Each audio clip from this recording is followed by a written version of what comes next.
অনেকেই মনে করেন উত্তর এবং দক্ষিণ আমেরিকার মধ্যে থাকা পানামা ক্যানেল বানানোর প্রধান কারণ ছিল আমেরিকার পূর্ব উপকূলকে পশ্চিম উপকূলের সাথে কানেক্ট করা।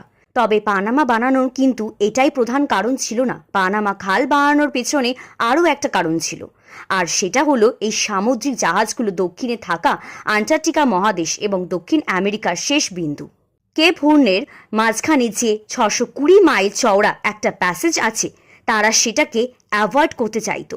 আপনি জানলে অবাক হবেন, এই ড্রেক প্যাসেজের নামকরণ করা হয়েছিল এক ভয়ানক জলদস্যুর নামে, যে লুট করেছে বহু শহর, হত্যা করেছিল বহু মানুষের। প্রশ্ন হলো, কেন এই জলদস্যুর নামে এই প্যাসেজের নামকরণ করা হয়েছিল? আর এই প্যাসেজের কথা আমি বললাম, এখানে পৃথিবীর 3টি প্রধান মহাসাগর, প্রশান্ত মহাসাগর, আটলান্টিক মহাসাগর এবং দক্ষিণ মহাসাগর এক জায়গায় এসে মিলিত হয়েছে। এই 3টি সাগরের এক জায়গায় মিলনের ফলেই এখানে প্রতিদিন এমন কিছু হতে চলেছে যা এই জায়গাটি মৃত্যুপুরী বানিয়ে তুলেছে। আর আজও সমুদ্র জাহাজগুলো এই প্যাসেজ এড়িয়ে চলে।